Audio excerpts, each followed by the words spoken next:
Pero es Top 6 los mayores misterios de los polos.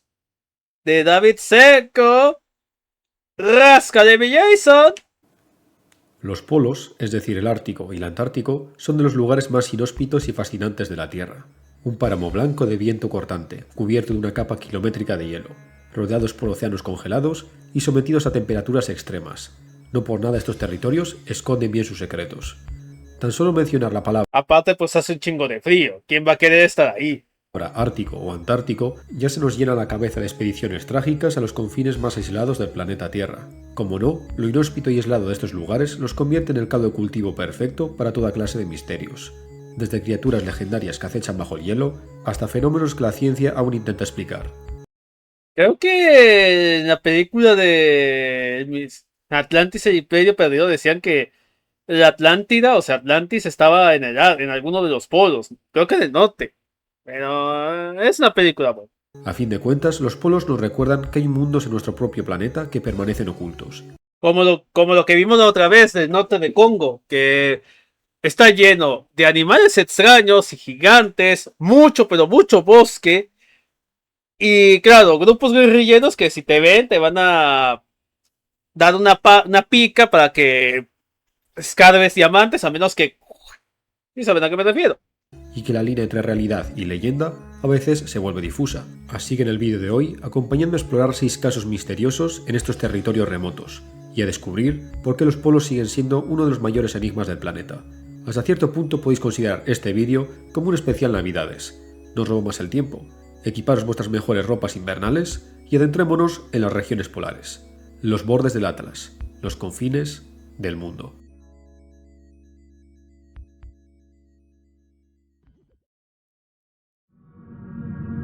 Sí. En el siglo XIX, Britania gobernaba los mares. La Marina británica alcanzaba todos los rincones de la tierra. Fuese cual fuese la costa, allí se podría presentar cualquier día la Royal Navy. Sí, era muy poderosa. Luego vinieron las guerras mundiales y míralos ahora, cromándose a Washington. Ciertamente ese país de tenderos, como le llamaba Napoleón, demostró que quienes controlaban las olas controlaban el mundo. En esta época de dominio, los británicos comenzaron a trazar nuevas rutas para hacer sus viajes más rentables. Una de estas nuevas rutas doradas no era otra Y míralos ahora consumiendo mercancía de China.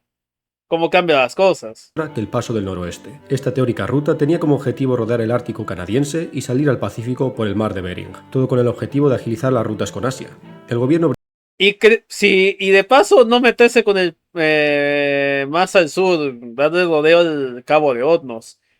Y cuando se inauguró el canal de Panamá, pues no meterse en problemas con cierto país americano, ya saben a qué me refiero. británico veía con buenos ojos esta empresa, así que en el año 1845, 2 barcos, el HMS Erebus y el HMS Terror, partieron hacia el Ártico bajo el mando del capitán Sir John Franklin.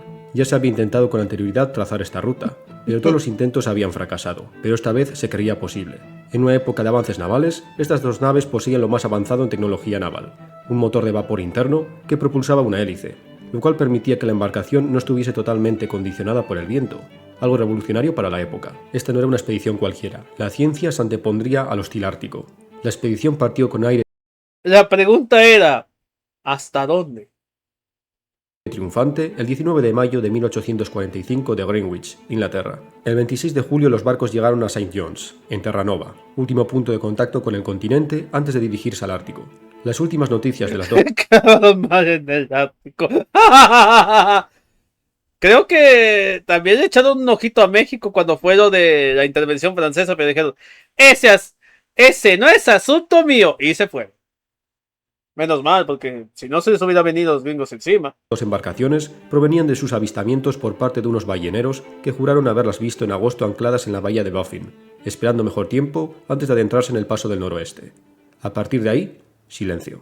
Nunca se recibieron nuevas noticias directas de la expedición de Franklin, pero lo que encontraron en expediciones posteriores, algunas tan recientes como los hallazgos ¡Oh, Dios! Cráneos limpiecitos. Esto empezó mal, empezó muy mal. de 2016, nos hablan del trágico destino de las embarcaciones y sus marineros. Podemos especular que la expedición no consiguió avanzar tan rápido como pensaban, o que el invierno ártico se adelantó. El caso es que un buen día los marineros despertaron y se dieron cuenta del horror. El océano se había cerrado a su alrededor. El hielo los había atrapado. No había forma humana de liberar las naves.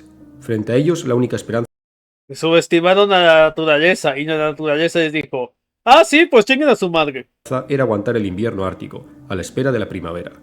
Es decir, tendrían que enfrentarse cara a cara con la noche eterna del Polo Norte, con víveres limitados y con el motor de vapor de los barcos como única fuente de calor. Imagina ver un día ponerse el sol por el horizonte para no volver a verlo por 4 meses, contando cada lata, cada kilo de carbón, siendo plenamente consciente de que cuando todo eso se acabe, estás muerto. Pero los oficiales a cargo de la expedición habían sido precavidos. Contaban con víveres y suministros de sobra en caso de que algo como esto ocurriese.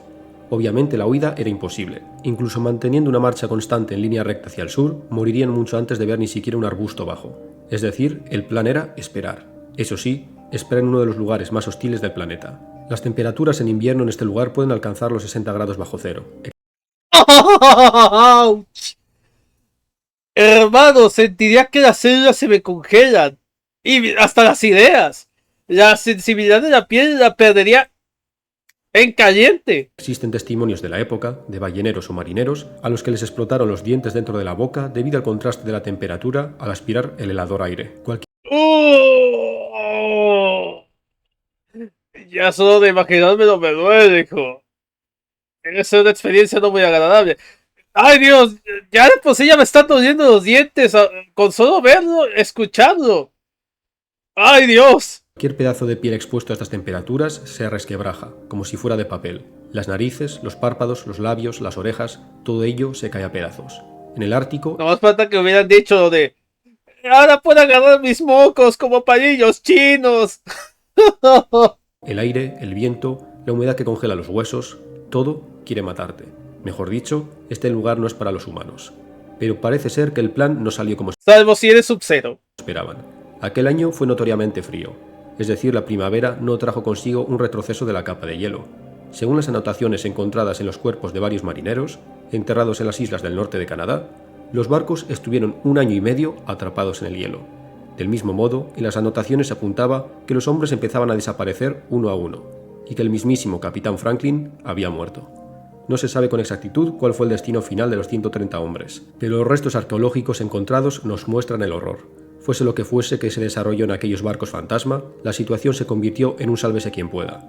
Diferentes grupos enfrentados con oficiales con diferentes opiniones tratando de salir de aquel infierno. Los restos encontrados años después muestran signos de inanición y cuerpos dispersos, como si el hielo mismo los hubiese reclamado. Algunos hombres se habían alimentado los unos de los otros para sobrevivir.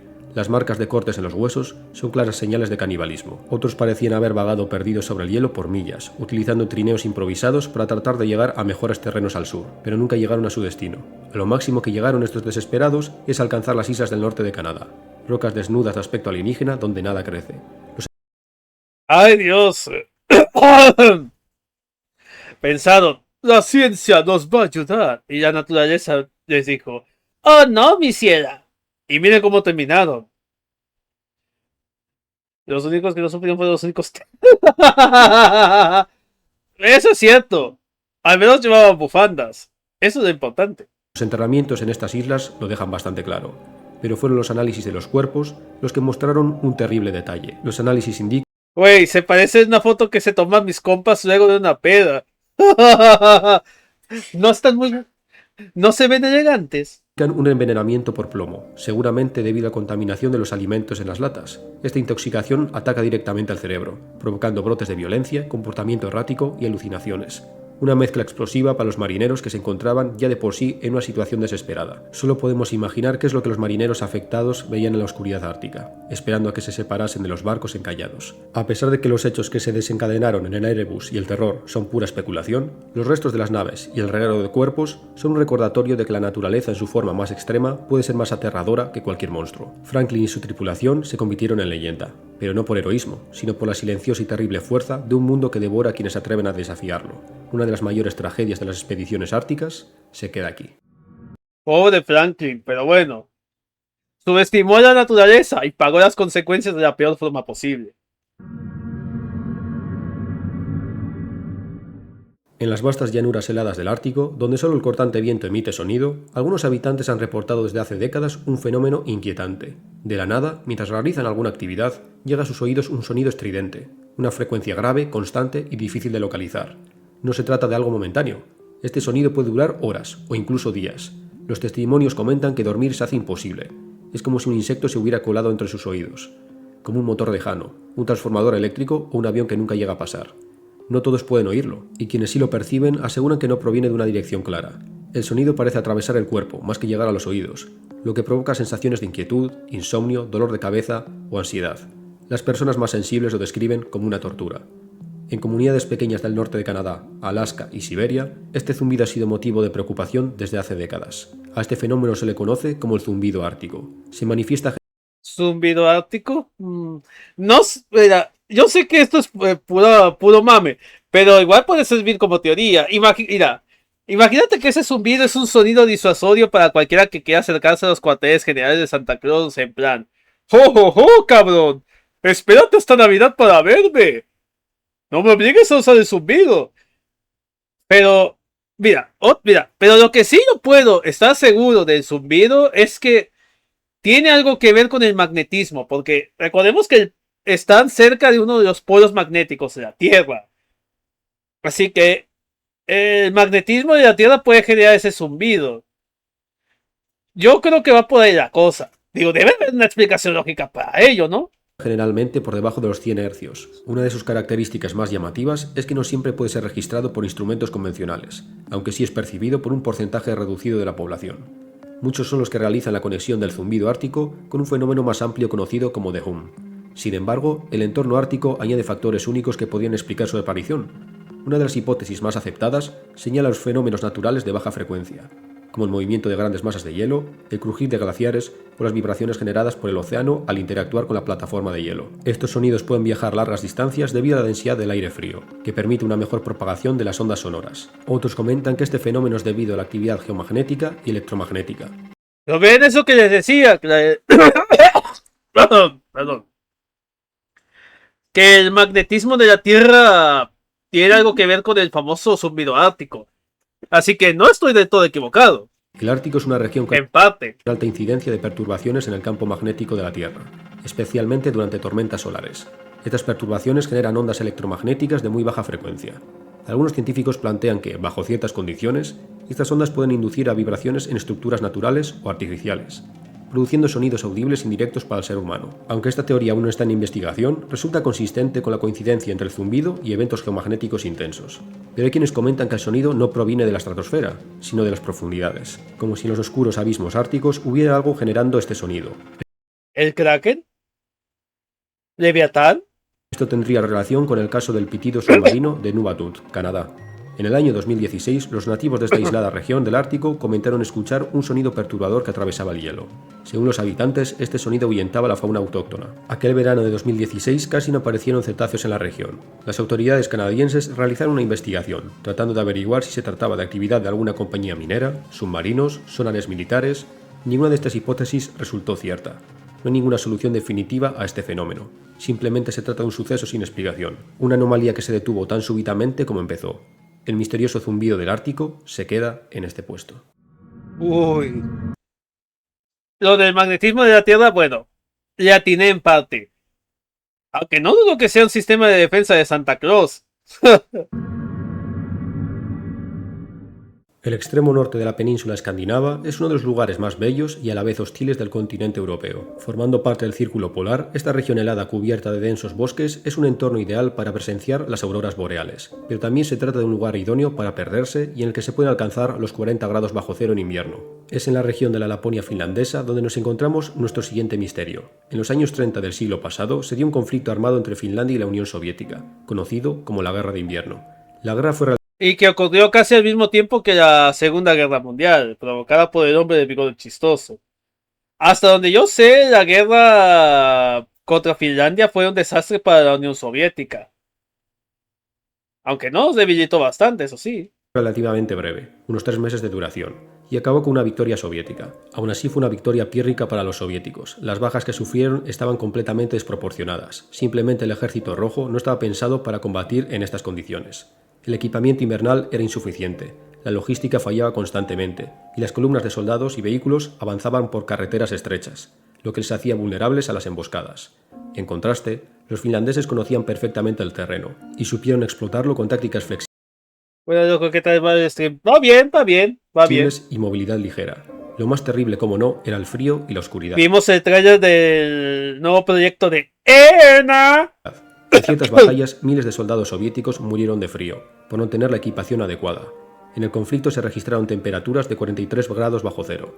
En algunas unidades, el 10% de sus integrantes murieron por congelación incluso antes de cruzar la frontera finlandesa. Los soviéticos estaban cayendo como moscas en estos bosques boreales. Muchos expediciones científicos se están sacando a frontera del mundo mágico que evita que los vean.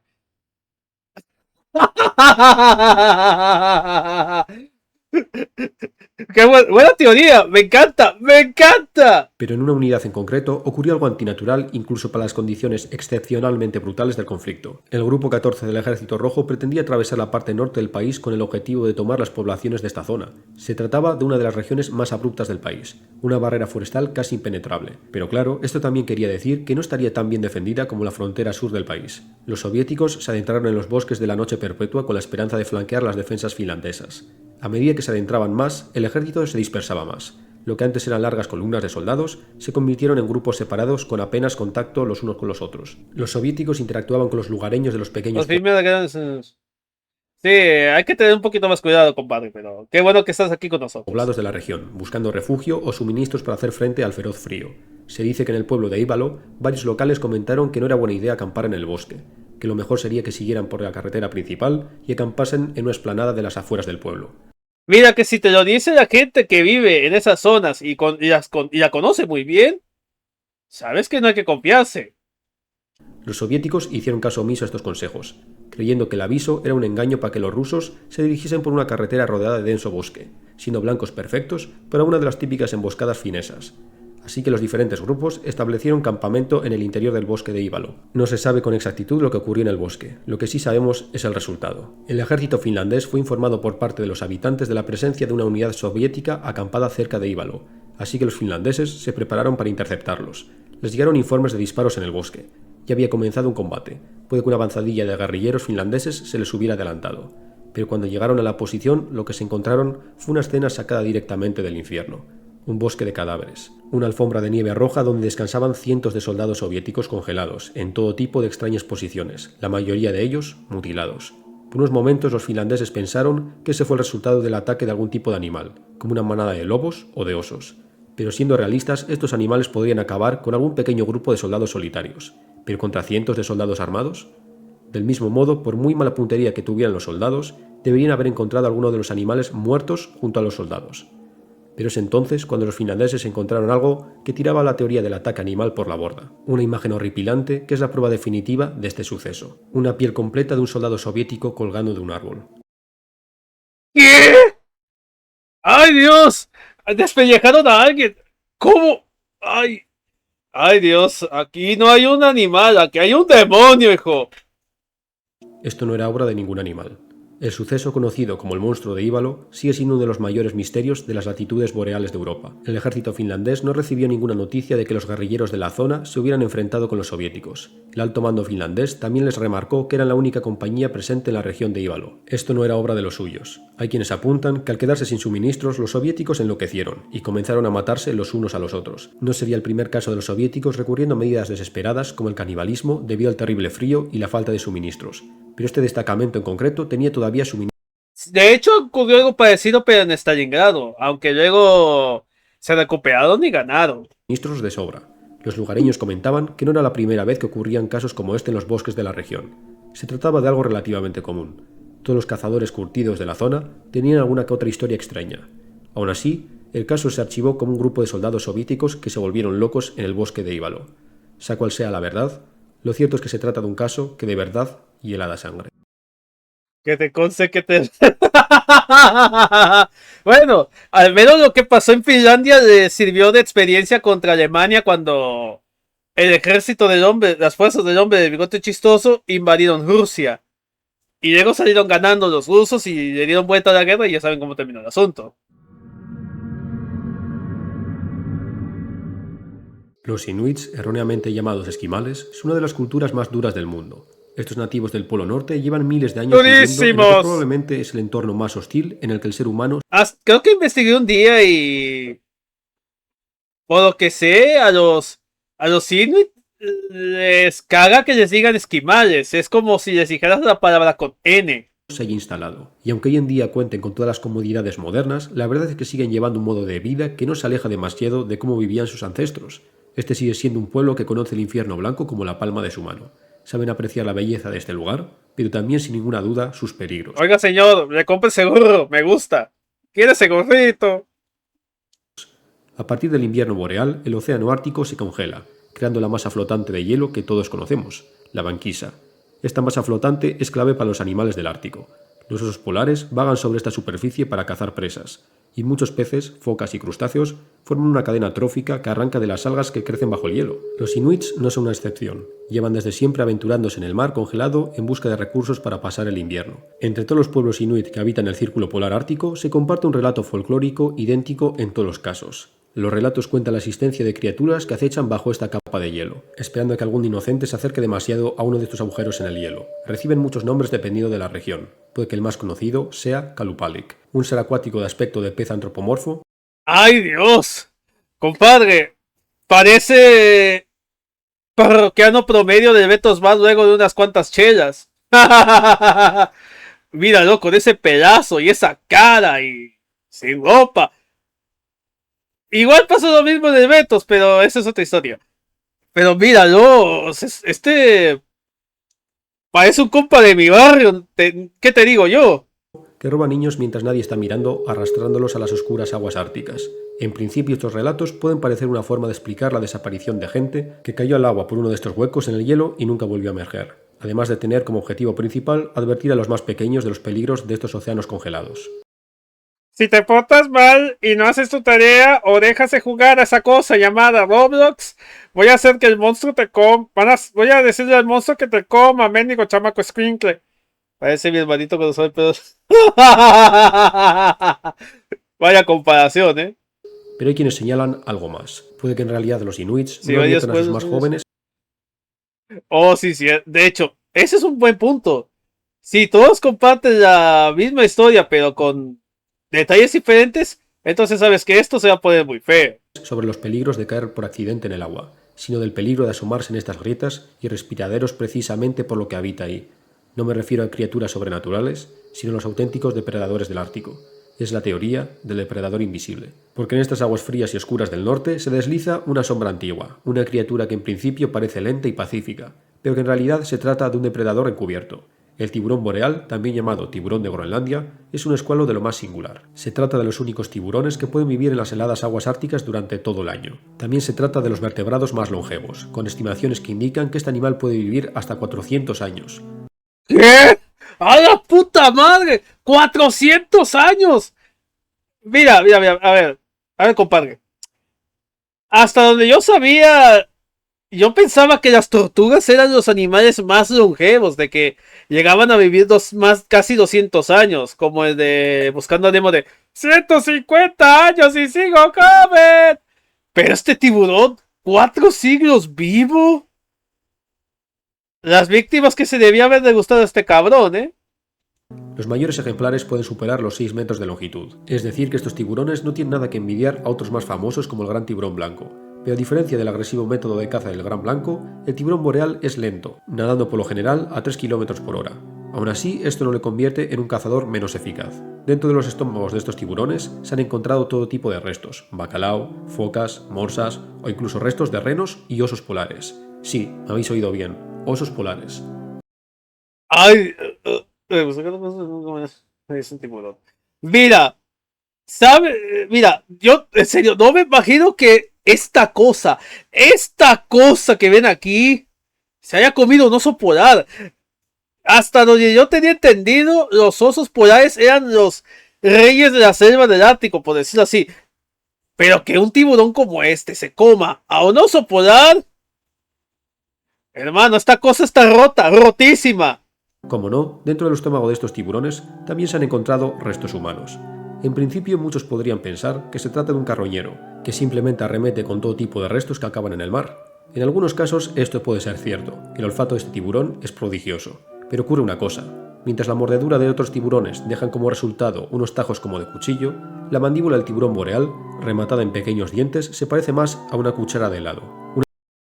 Oh, pero al menos tiene pequeñas bifurcaciones para cortar, hermano. Quizás no da tanto miedo como un tiburón normal, como el tiburón blanco, un tiburón tigre, o el famoso megalodón.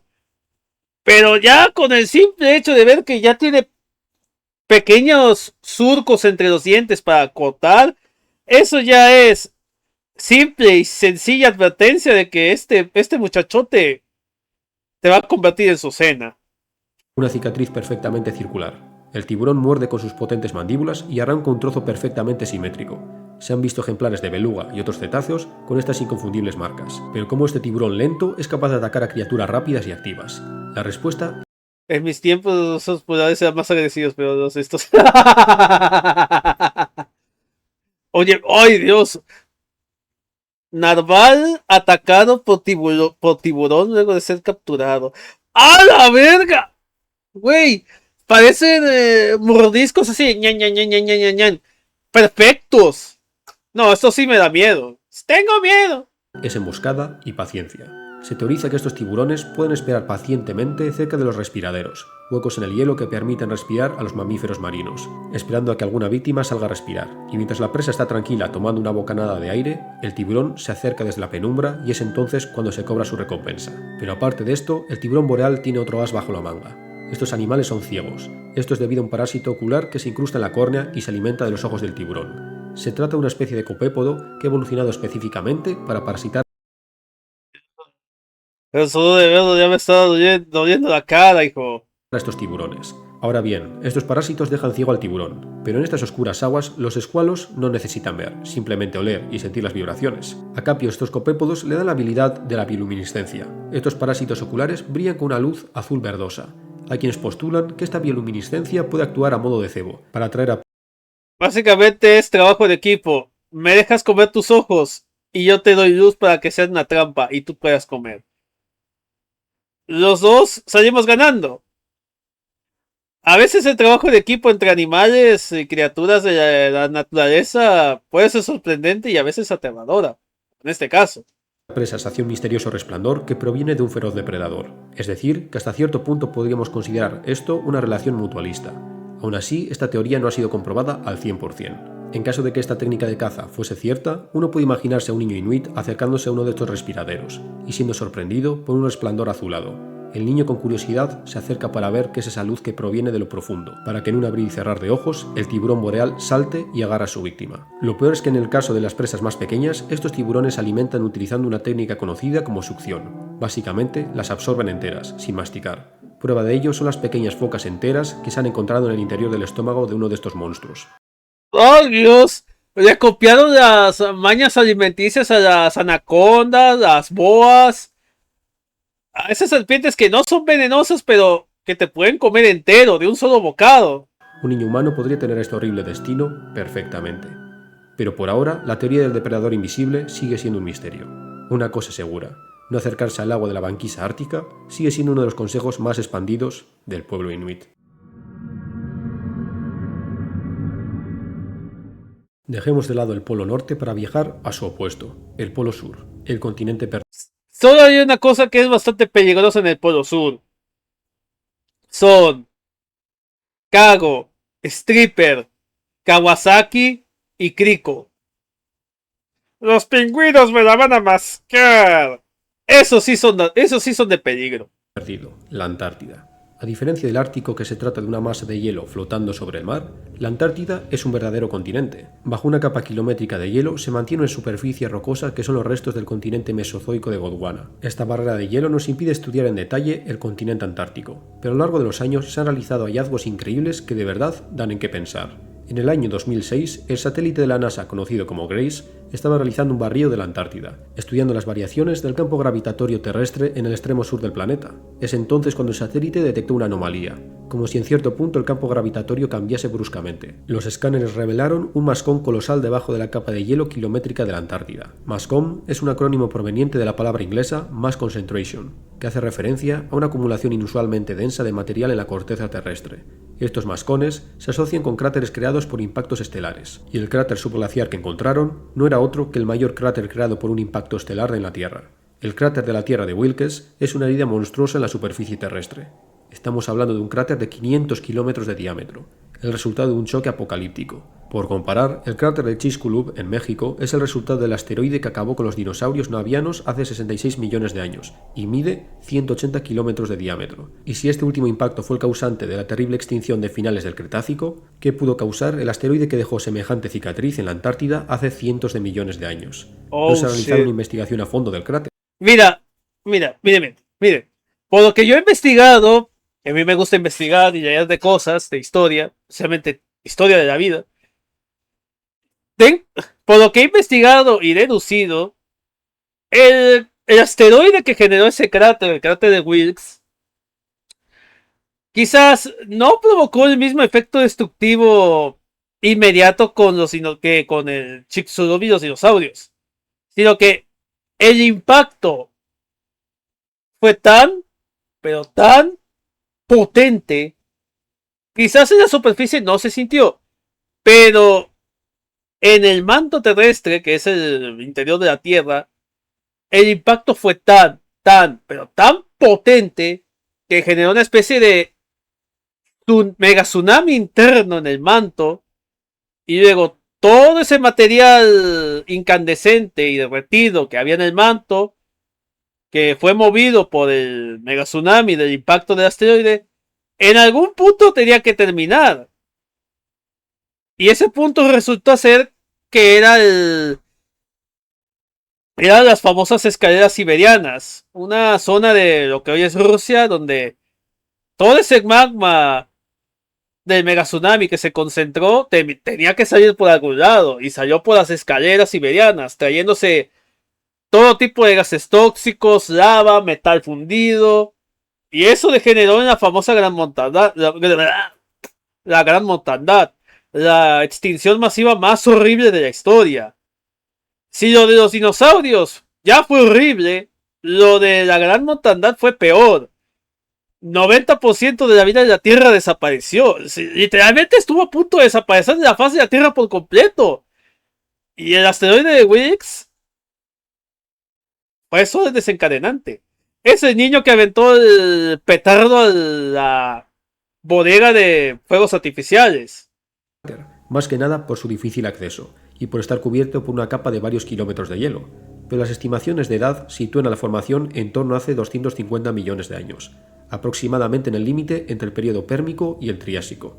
Esta época coincide con la gran extinción masiva del Pérmico-Triásico, el evento de extinción más severo registrado en la historia de la Tierra, donde desapareció gran parte de la vida. Estamos hablando de la desaparición del más del 90% de todas las especies terrestres. En la paleontología generalmente a este evento de extinción se le asocia con el vulcanismo extremo del hemisferio norte, que fue básicamente poco a poco envenenando y calentando el planeta hasta hacerlo prácticamente inhabitable, a lo largo de 1 millón de años.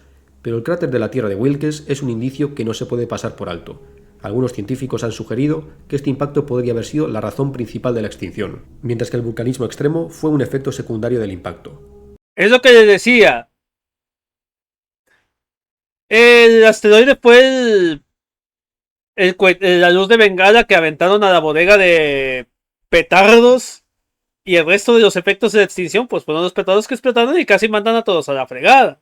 Para hacernos una idea, se calcula que la energía liberada por este impacto tuvo que ser cercana a los 10.000 millones de megatones. Por comparar, la bomba nuclear más potente que conocemos, la bomba Tsar, tiene una potencia de 50 megatones, es decir, este impacto liberó casi 200 millones de veces más energía que la bomba Tsar. Por otro lado, sería 80 veces más potente que el impacto de Chicxulub, del Cretácico, un resplandor 130 veces más brillante que el Sol, alumbrando todo el hemisferio austral. Este impacto fue tan gigantesco. Y dejen ustedes, la onda expansiva que debía haber soltado. Debió haber aventado de forma bestial. Que probablemente afectó a la corteza terrestre, desencadenando el efecto dominó sísmico que acabaría con la ruptura del supercontinente de Gondwana a lo largo de millones de años, separando Australia y la Antártida. Básicamente fue tal la magnitud del impacto que partió un continente en dos. Pero a pesar de todo, las pruebas son inconcluyentes. No se han logrado analizar directamente los estratos del cráter, para asegurar que efectivamente el cráter de la Tierra de Wilkes es la causa de la extinción del Pérmico-Triásico. Aún así, debajo del hielo antártico descansa el resultado de un evento monstruoso, un suceso que parece ser cíclico en la historia del planeta. Un recordatorio de que allí afuera, cruzando el vacío, hay una o varias balas que llevan nuestro nombre. Y a veces son pequeñas, a veces son gigantes. Mira, perro. Si llega un asteroide a estrellarse en la famosa megacaldera de Yellowstone, se acabó la vida de la Tierra. En corto. En este primer puesto nos encontramos lo contrario al puesto anterior, otro de los misterios que oculta el hielo de la Antártida, solo que esta vez no se trata de la marca de la muerte, sino una cápsula de la vida, el lago Vostok, uno de los mayores enigmas de la Tierra. Durante millones de años este lago ha permanecido sepultado bajo casi 4 kilómetros de hielo, intacto, una reliquia aislada del resto del mundo. El lago Vostok lleva entre 15 y 25 millones de años enterrado. Sí, a pesar de encontrarse en estas altitudes, este lago antártico todavía mantiene agua líquida. Y no estamos hablando de un pequeño lago, sino de una bolsa de agua líquida de 250 kilómetros de diámetro. Su existencia fue revelada en los años 90, no por casualidad, sino por ecos extraños en los radares, señales que indicaban algo imposible, un volumen gigante de agua líquida en el corazón del hielo antártico. ¿Cómo puede existir un lago en un lugar donde las temperaturas descienden por debajo de los menos 50 grados? Simple. Creo que investigué un día y descubrí que hubo una vez en la Antártida, creo que en 1989, 81 creo, que la temperatura bajó tan pero tan bajo que se registró un récord.